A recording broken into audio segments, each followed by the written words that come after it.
We're going to go ahead and get started. I've seen some good votes on some of these questions. So my name's Nick. I am the founder of Bonsai. Well, the founder of One More Cloud. We started running hosted search in 2009, and we started with Solar, and have since launched Elasticsearch in 2012, I suppose. So yeah, my background is in web development. I've been building websites with Java, with Ruby on Rails, since, well, 15 years now. I don't know, professionally over 10 years now. And yeah, so I've been doing search since actually around 2008 or 2009. And that's part of the reason why we're doing what we're doing today, because I have pretty clear memories of being a developer, fairly early on in my career, working on a team that was building out a project for Qualcomm. It was a digital asset management system for searching through a lot of different kinds of marketing materials, PDFs and Word docs and all that kind of stuff. So we used Solar really heavily on that project, and despite the team being really talented, we were made very aware of what a specialized skill search could be. And we were all very aware that the performance maybe wasn't what it could have been.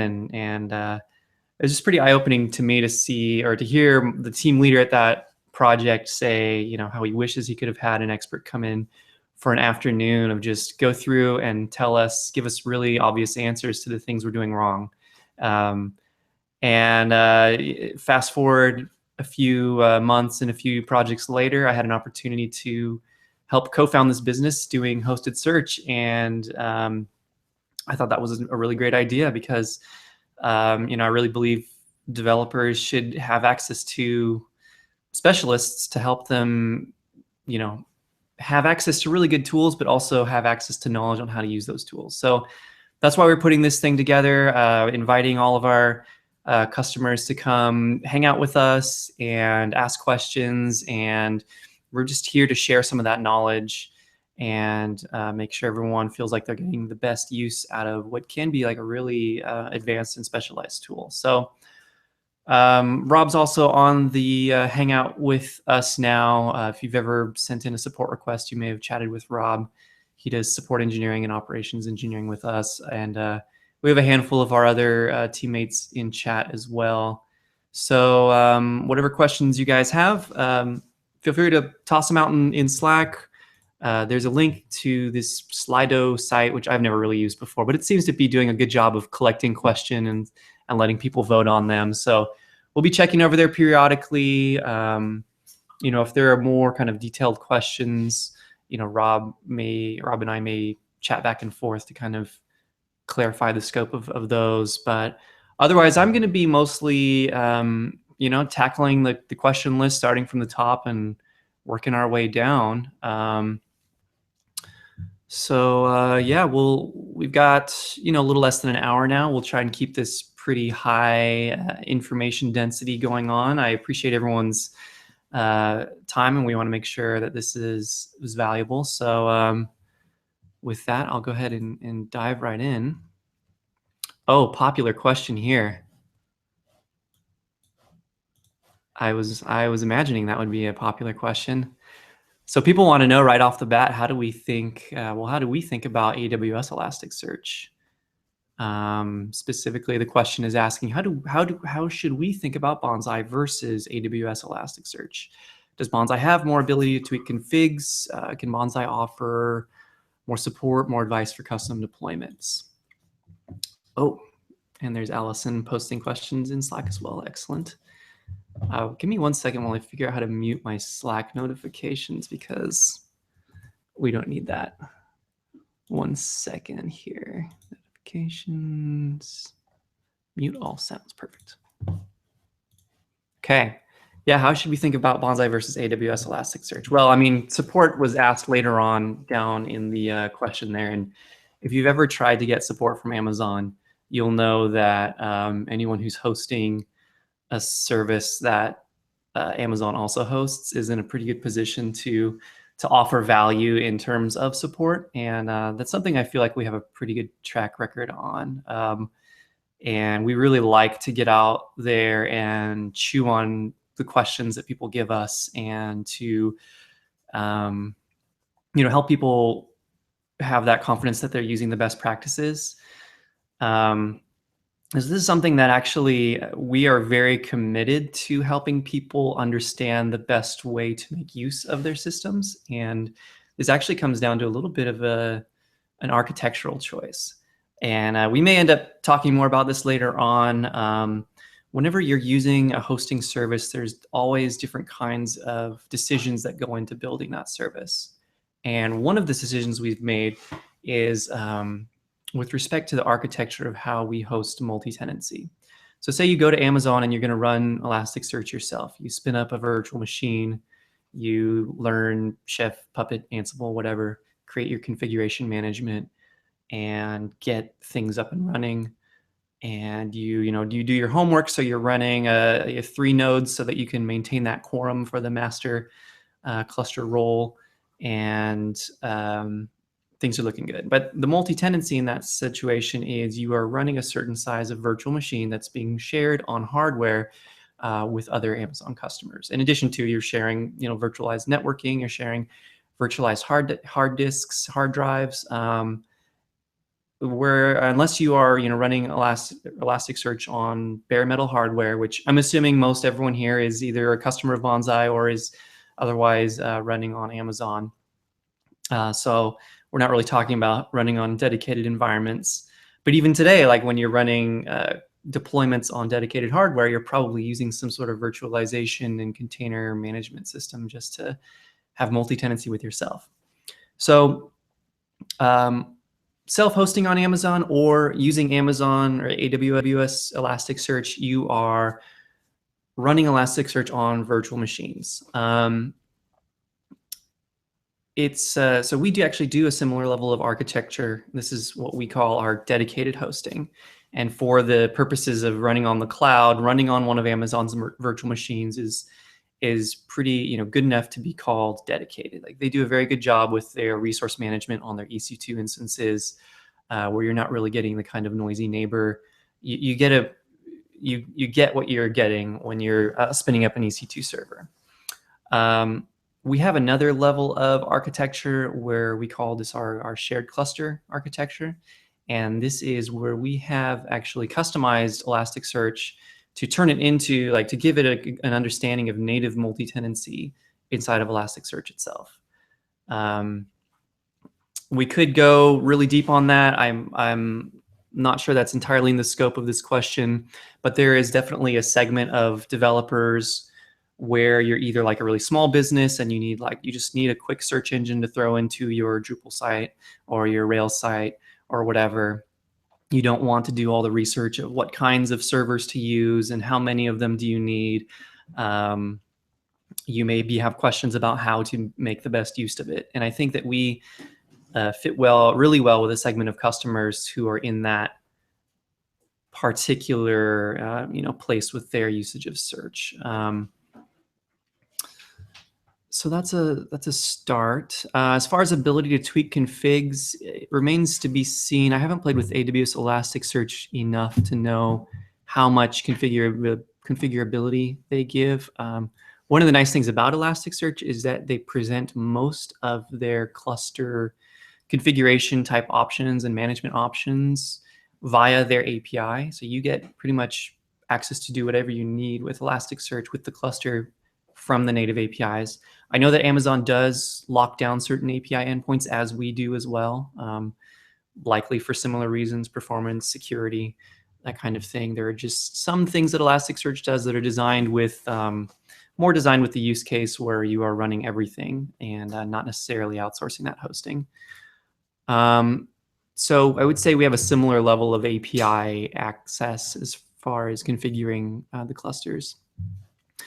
But yeah, I'd say our 2 biggest differences with Amazon are going to be, we have this whole tier of shared cluster hosting. It's great for small deployments. It's great for development projects, staging projects, Q&A. This is really popular on Heroku, where people will use Heroku deployment pipelines, and they will actually spin up an app for every pull request they put up on GitHub. And that app will get every single add-on service that they need, including Elasticsearch. We just get notifications left and right all the time of these new pull request clusters. So having access to a really nicely virtualized Elasticsearch service is very helpful for those kinds of use cases. So that said, moving on, I mean, if anyone had anyone had any more clarifying questions, we could certainly come back to that. I'm not really seeing a ton of activity in chat. T to TY1 is if the main idea of that last question was how Bonsai compares to the new AWS hosted Elasticsearch. Yeah, if anyone's joining us too partway through, I don't know if someone would mind updating the channel purpose or putting the link out to get to this list of questions on Slido. That could be helpful. Certainly one way to compare Bonsai to Amazon would be to run some benchmarking. I would love to do that ourselves. And I don't know if we'd be the most unbiased source if we were to try and publish some of that. So if any of you out there decide to do some benchmarking, comparing the two, we'd be happy to support that effort. Okay, so next question. If an index doesn't fit on one node, should we need to worry about split brain problems? So obviously we lose redundancy in that setup. So this is an interesting question. Elasticsearch, I feel like, has become slightly infamous for this whole split brain problem. And let me address the premise of this question first. If an index doesn't fit on one node.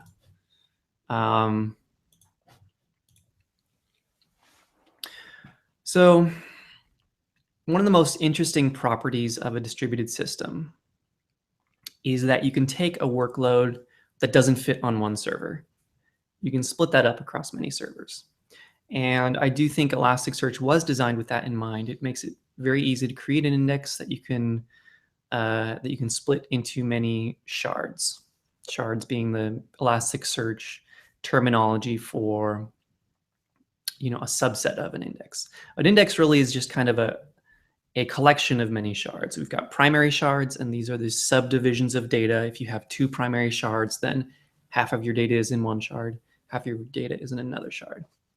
Then you have replicas. Replicas are just extra copies of each of those primary shards. And so, so I'm trying to kind of capture the essence of this question in my mind. So it's true that a lot of use cases, I'm guessing the question here is focused on kind of the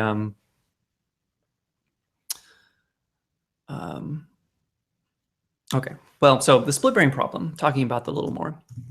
The split brain problem is when you're running multiple nodes, you have your data split across multiple nodes, and you have requests coming in. You have changes being made, and those changes may go to one server because this data is determined to live on that on that primary shard. They may go to another server, and Elasticsearch has to maintain an awareness of all the nodes in the cluster in order to decide which documents, which changes go to which shards. And the split brain problem is when a request comes into Elasticsearch. How does it know which server to send that update to? But when the nodes don't have a good, healthy understanding of every node that's available, you can get into a scenario where this node thinks that it's talking to just that node, but this node is by itself, or this node is talking to another node, or you just have these partitions within the cluster at large, and so you may get a section, you may get a symptom where you have updates going to one side of the cluster that aren't getting tracked on the other side of the cluster. And so what happens when you try to remerge that, remerge the cluster back together and heal that kind of subdivision?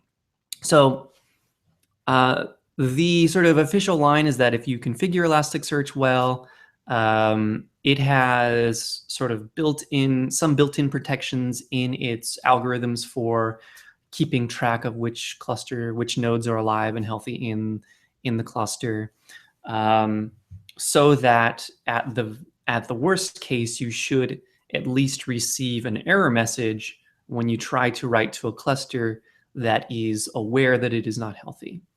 And so in a well-behaved distributed system, where you are trying to prioritize the consistency of the data in the system, you should expect it to tell you when it's not able to correctly process that request. So there are some provisions in configuring Elasticsearch where you can encourage that kind of behavior. There's kind of an open question right now of how well Elasticsearch behaves under certain conditions where it's under duress, as it were. Elasticsearch has actually a very good set of documentation. They have a full page where they write up kind of known issues on these kinds of resiliency subjects. I would say, as someone who is using a certain technology, I would say that it behooves you, any operations person, even when you are outsourcing your hosting service, it does behoove you to still own your uptime, own your availability, own your consistency. And so towards that end, it is good to be aware of these problems and the potential for them. I would say it's also productive to be aware of mitigating strategies for that. I would say the people who are getting the most use out of Elasticsearch, it is very helpful to be mindful of how you are sending updates into the cluster and to be fairly aware of what is happening internally when Elasticsearch is processing some updates. It's definitely something I'd like to talk a little bit more about. Maybe if we have any clarifying questions about that. Nothing quite yet. So I'm going to continue on this a little bit. Rob, you're getting ahead of me there. Yeah, so continuing a little bit, replication actually does help in the split brain scenario because you can have Elasticsearch wait to acknowledge updates to replicas. This may be something that actually is a little bit of one of these open issues being still worked on in terms of Elasticsearch's internal kind of awareness of the cluster. I think really the best thing that you can do in any case, any scale, is to run your updates to the cluster through some sort of buffering queue. This is something that comes up again and again and again. We actually have a question that's specifically about how to best buffer updates or how to best send updates into your cluster. The customers that I've worked with, especially ones at a really large scale that really have a good experience with Elasticsearch, are ones that they move the updates out of the hot path of the user as quickly as possible.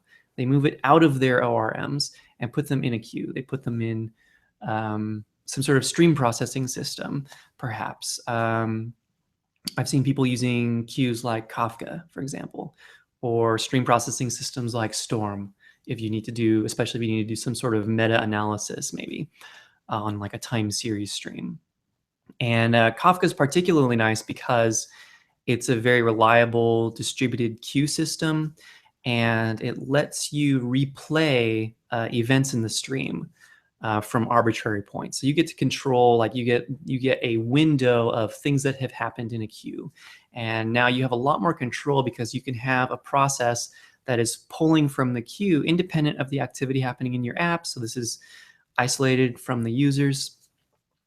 Independent of Elasticsearch itself, so you can kind of react to the conditions of the cluster, and you can recover if there ever are any issues with Elasticsearch by just rolling back to an earlier point and then replaying changes that have happened in the stream. So very helpful to have kind of that middle layer, and this is just kind of my intuition of what's happened, what has worked really well for especially the large scale customers.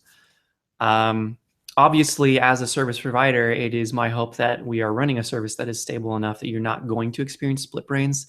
certainly on our end, we are going to get paged when an Elasticsearch cluster is unhealthy, and we're going to get in there and deal with it. And more to the point, we're going to be monitoring clusters proactively so that we can intervene before that becomes an issue. So, but we're human, and the only thing that is constant is change itself. So, there's always a factor of being able to react. So. So that's a pretty thorough take on that. I think we'll go ahead and move on to another question here. I'm not seeing a lot of clarifying questions here in chat on that. So, by the way, maybe I can ask you all a question. Let me know, how's my level of detail as we're going through these, and anything we could be doing better. This is our first live Q&A, hopefully the first of many. And anything we can do to kind of tailor to make this more useful would be helpful. Trying to be mindful of also a bit of a lag, I think, in me talking versus other people, versus everyone watching on the YouTube link. Trying to give you some time to respond. Okay. Well, feel free to keep that in mind. If we're doing something well, share that as well. We'd love to hear your feedback. Moving on to the next question, though. How do I change the mapping in an existing index without downtime? So that's a great question.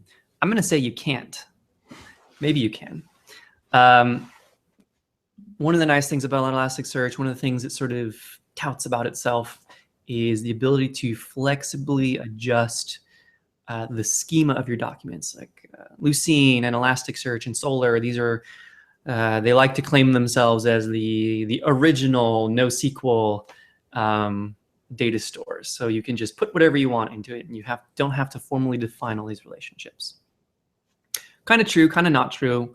On a certain level, you start digging a little bit deeper, and you do see that, well, it's helpful to tell the system the types of the data that you're sending in. Is this a string? Is this an integer, a float, or whatever? Is this a Boolean? Is this a...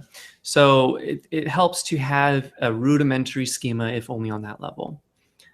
Even more so, there's different kinds of strings or text fields, and you want to do different kinds of analysis on those fields, because this is going to help with performance, and it's going to help with the relevancy of the different kinds of queries that you're running.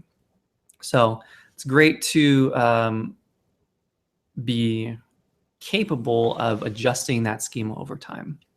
Now, the problem with this, the challenge with this, if you think about it, Elasticsearch's #1 job, its primary job, its reason that it exists, is to create an index of your data. You give it documents, and it creates data structures on disk, which are able to be efficiently queried. That's the only reason it exists. Everything else is secondary to that job.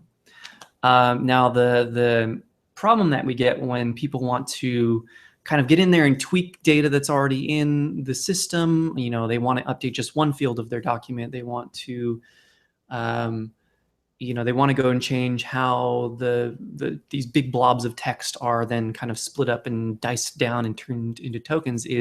Well, your data doesn't really look that way anymore when it's in the system. It is split up. All the tokens and terms that came out of that text field are put into a dictionary, and then there's a map of where these terms are in which document identifiers they occur in, and how often, and with which frequencies, and all that kind of stuff. So the data on disk of an index kind of looks a lot different than what you're putting in. And so because Elasticsearch, or really because Lucene, the indexing library underneath, is so optimized towards this problem of building an index, you sort of lose some of the nice things that you're used to in other kinds of data stores.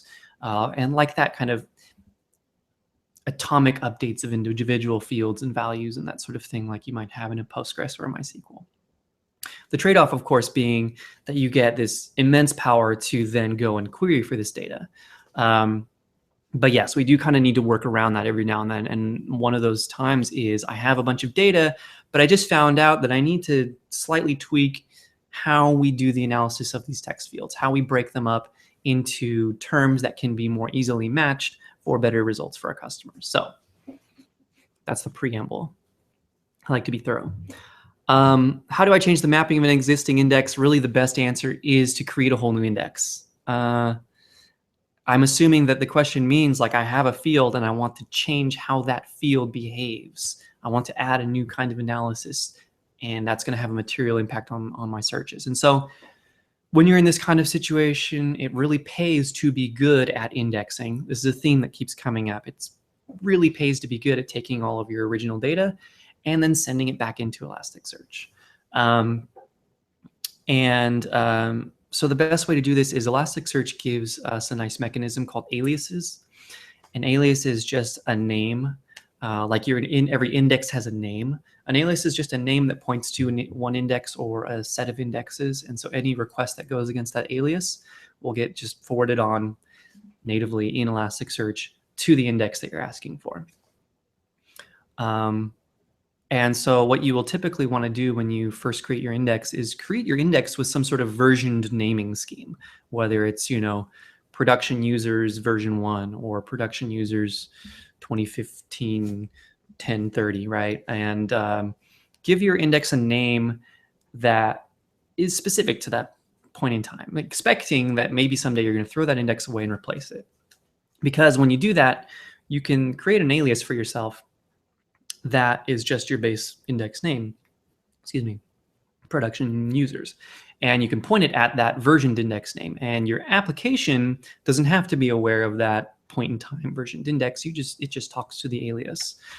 So that later on, when you do need to re-index because we just can't get around it anymore, you spin up your job and send in a bunch of data to a new index, production users v2, production users 2601, and when your reindex is done, you modify the alias and you say this alias now points to that index. So that is, I'm curious if that's going to get worked on. We could imagine certain technical ways where maybe search engines of the future could be a little bit smarter about how they handle their analysis. But I would say, practically speaking, for the foreseeable future, if you need to change the mappings and analysis of an index for data that already exists, you're going to have to reindex. So being good at reindexing is helpful. Fortunately, the one time this doesn't really apply is if you're adding a new field. You can just add the new mapping. There's nothing stopping you from adding a setting to a mapping for a new field. And so that actually gives you some flexibility to maybe backfill an index if you, for whatever reason, the cost of reindexing is too high and you just want something pragmatic out now that you can afford to allow to kind of backfill over time. Then adding a new field with a new name and a new configuration is a good way to do it. This can be really helpful because in a lot of cases, when you are trying to really dial in relevancy, you may actually have one field, you may have one semantic field, like the title of an object. You may actually want to index it into multiple fields in order to get subtly different kinds of analysis. And so there's nothing stopping you from adding a new kind of analysis in a new field. So you'd have like title, you'd have title with French linguistic stemming, right? Or title with n-gram analysis for autocomplete, title and autocomplete.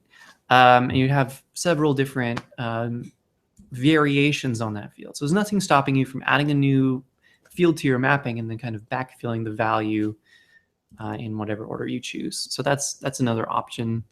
There you are still re-indexing in a sense for any documents that already exist in the database, but really accepting the fact that you have to reindex, we're kind of looking for how do we do this pragmatically.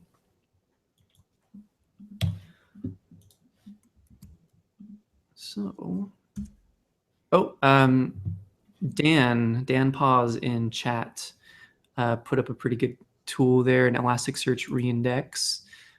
So speaking pragmatically again to to dealing with reindexing. Maybe if it's annoying for you to drive that out of your primary data store, you can do what's called a scrolling search through your index. And if you're storing the actual original source fields of your documents, which is on by default, there's nothing stopping you from pulling those documents back out of Elasticsearch itself and then pushing them back in to Elasticsearch. And so there are several tools that actually do this.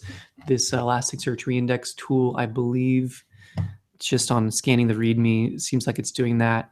There's another one by TaskRabbit, I think, called Elasticsearch Dump, which will do a scrolling search, and you can use that to pull out of a primary and index into a staging, for example, or to take like a huge JSON dump for a backup, a local backup. The performance is going to be debatable. You're now slightly competing for resources on your Elasticsearch cluster versus pulling from your primary database and pushing to Elasticsearch. I believe Elasticsearch 2.0 and Elastic are going to be creating some sort of paid commercial plugin for reindexing, but I can't imagine it functioning in any other way than a scrolling search that then reinserts back into your index. So that's really kind of a pragmatic option there. So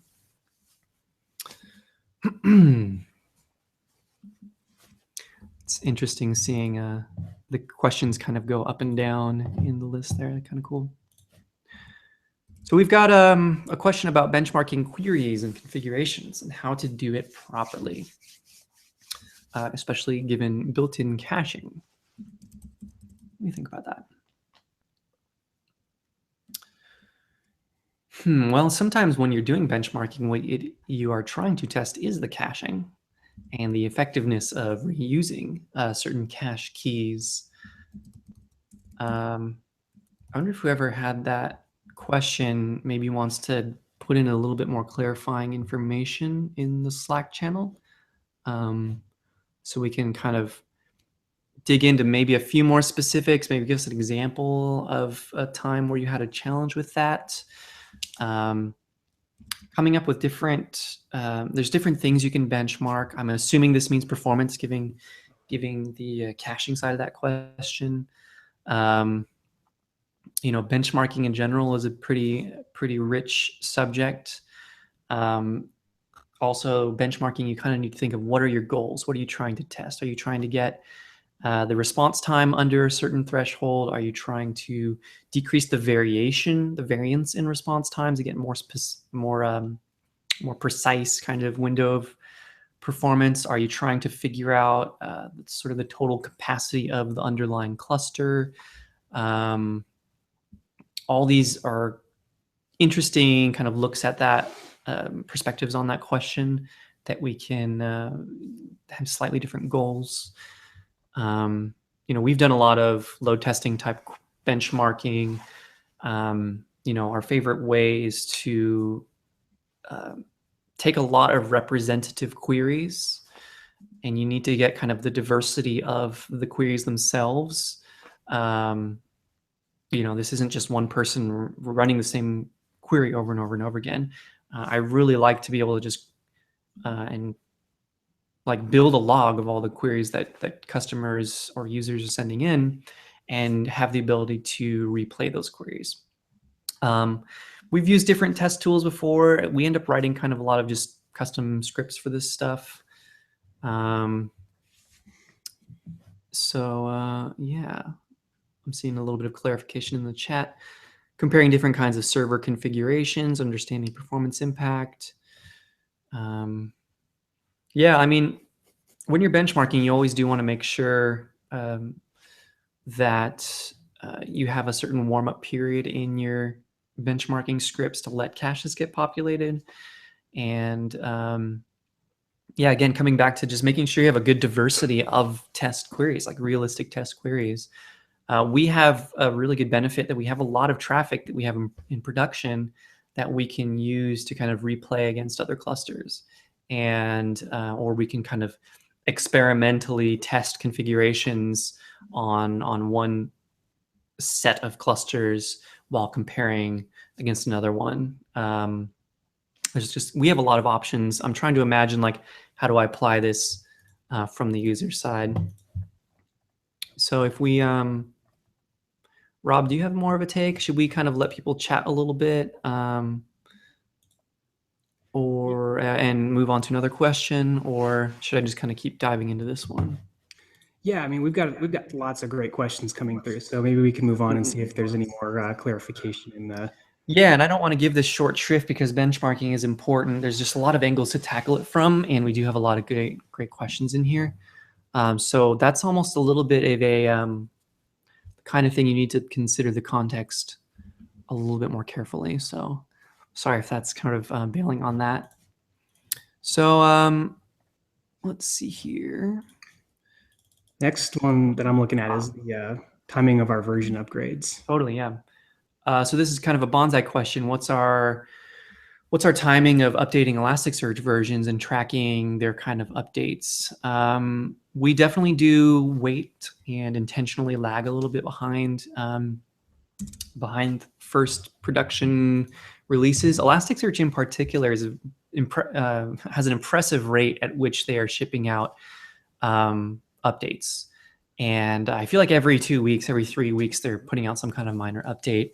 And every couple of months, they're putting out some sort of, excuse me. So I actually, they release so often that I actually sort of mentally shift the semver, the semantic versioning of so their patch updates, I kind of think of as minor. Their minor updates in semver parlance is, I think of actually as major updates since they introduce new features.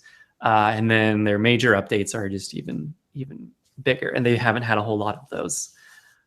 So we do lag a bit behind. I feel like that's definitely beneficial to our customers because I remember more than one release that has actually caused serious problems.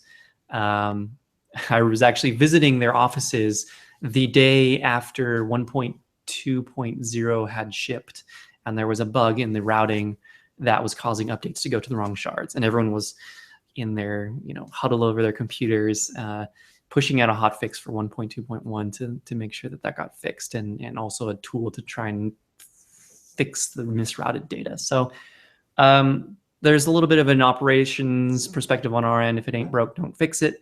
But at the same time, we also have to manage the tension there, because as a service provider of an open source software, a lot of the value add that we perceive ourselves as giving is actually taking on the challenge, taking on the burden of pushing those updates out. Like, we're using open source tools. We all use and value them because there's a community around them that's constantly fixing bugs, making things faster, adding new features. So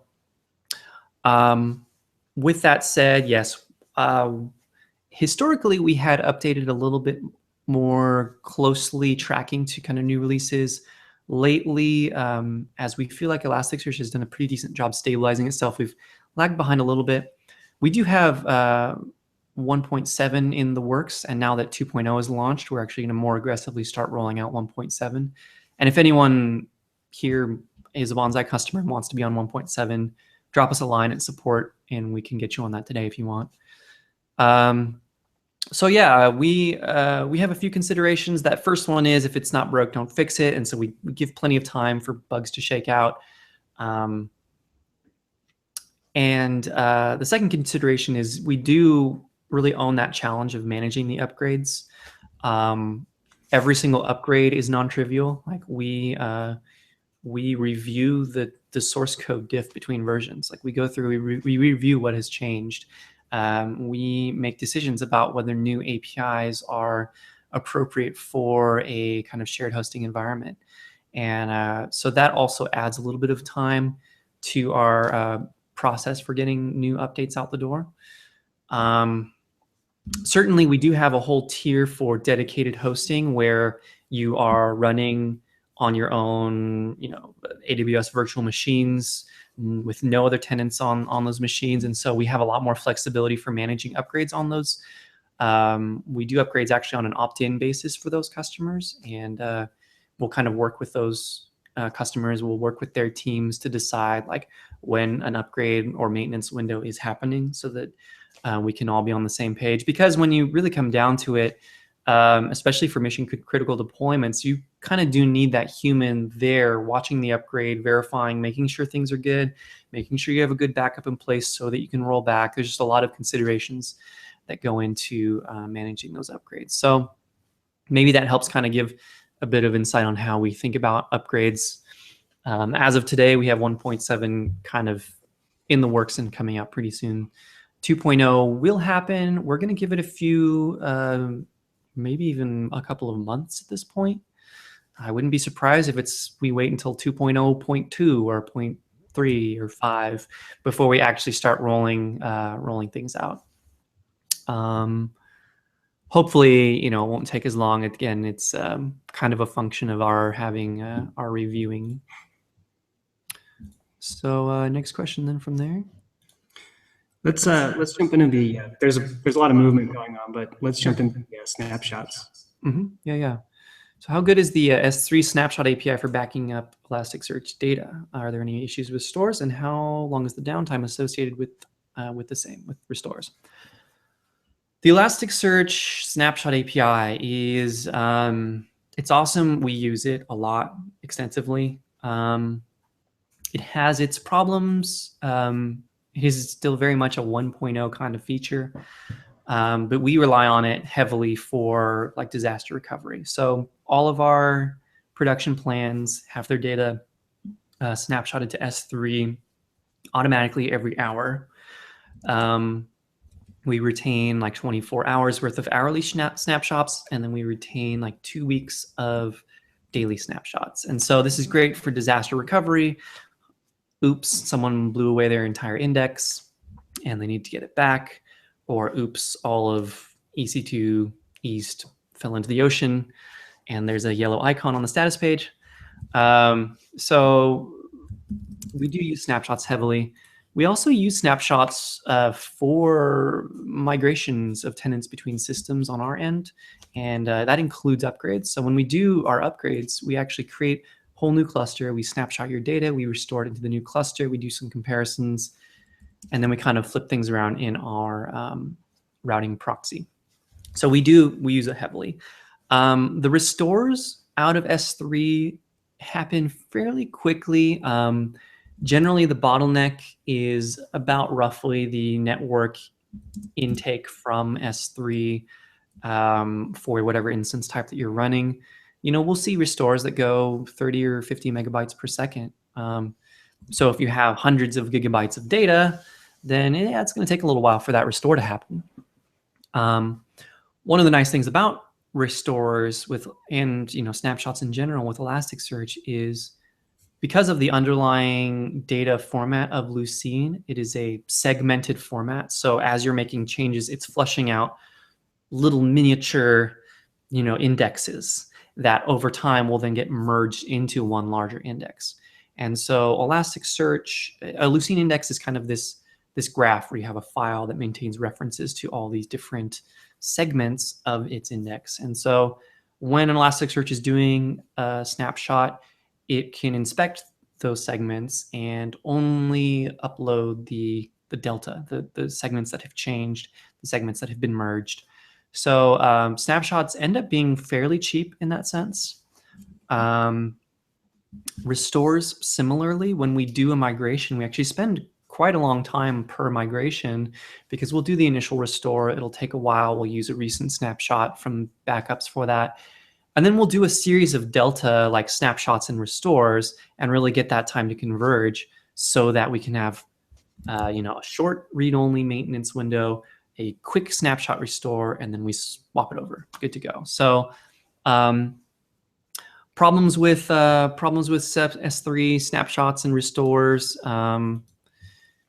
This stuff is getting better all the time. I have a small wish list of how it could be better. You can only really run one snapshot or restore at a time per cluster because it's very sort of strictly centrally coordinated as a way of it's not taking full advantage of all the cluster resources because it's trying to be very careful. So I appreciate that decision, and I look forward to a day when we can run any number of snapshots and restores in a more distributed manner. Because of that restriction, we can't really, in our multi-tenant environments at least, we can't really expose snapshots and restores to customers because we would then run the risk of actually breaking the snapshot and restore function that we actually rely on as operators. Fortunately, it's not really a deal breaker for a lot of people. It's not a common thing to need. The folks that do benefit from access to snapshots and restores, we can generally accommodate them on like our dedicated clusters, where we will take snapshots into an S3 bucket of your choice, and then you can pull those snapshots out into other environments, staging environments, QA, testing, that kind of stuff. So you don't have to always reindex your production. But yeah, that's my piece on snapshots. I like it. I think it can continue to get better.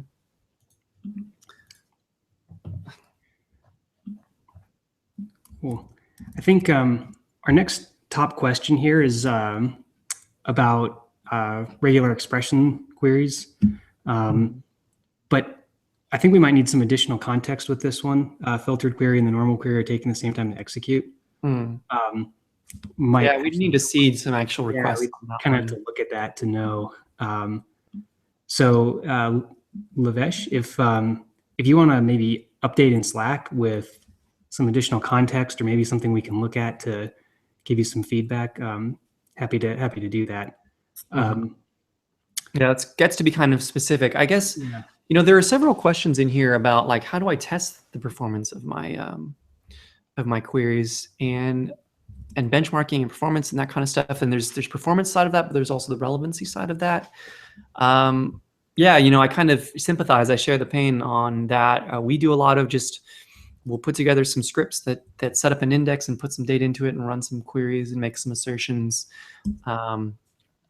Some of our colleagues and friends over at a company called Open Source Connections, they do most of what they do is query relevancy tuning. They do a lot of engagements with a lot of big brands on this kind of stuff. They actually have built a tool called Cupid, which is just QUEPID.com, I think, Cupid. Someone can post a link in Slack and find it, which this is mostly focused around relevancy tuning, where you kind of set up some example queries and kind of take a snapshot of a baseline and then make some changes and assign some subjective rankings on that kind of stuff. We're always looking for more good tools like that we can share with people. Cupid isn't quite for performance testing per se.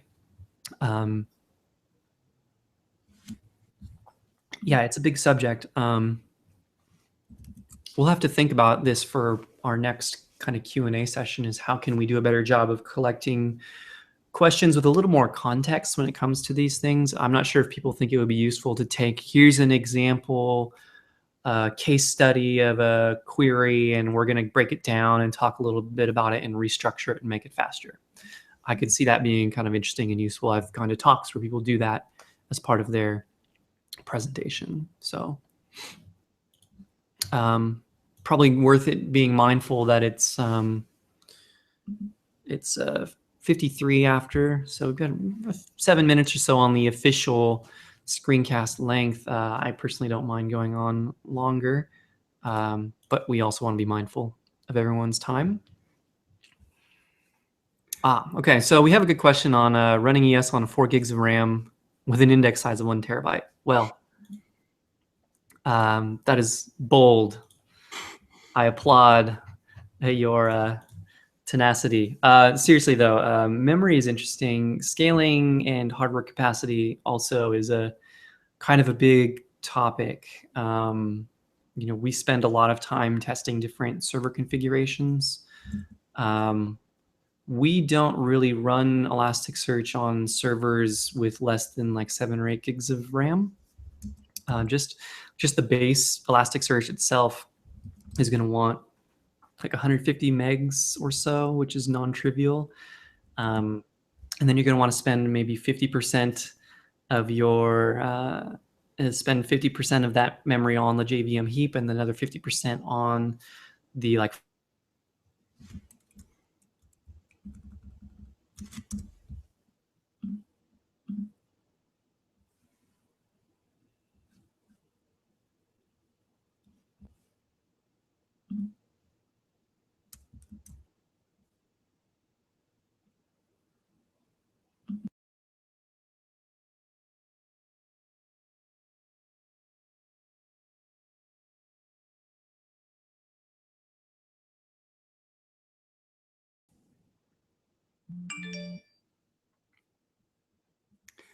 Oh no. So it looks like we've lost Nick.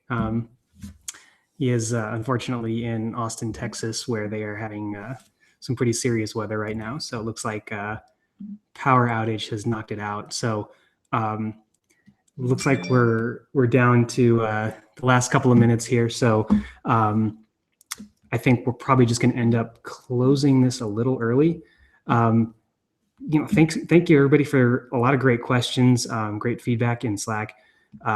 We do hope to do a number of these in the future, and this is a really great learning experience for us as far as what do we need in place to make sure we can answer all of your questions. And like Nick was saying a few minutes ago, that maybe if we can get some better context, or I would personally like to see us be able to comment a little bit more on some of these questions, maybe more of like a Reddit kind of format. But thank you guys for your questions. I'm sorry to wrap it up early. If anybody wants to has some more burning questions that you wanted to get answered and you couldn't because we now have a power outage and Nick is no longer here, so go ahead and just shoot us a quick email. You can reach us at support@bonsai.io, and we'll be happy to answer any of those other burning questions that you might have. So thank you everybody, and hope to see you again.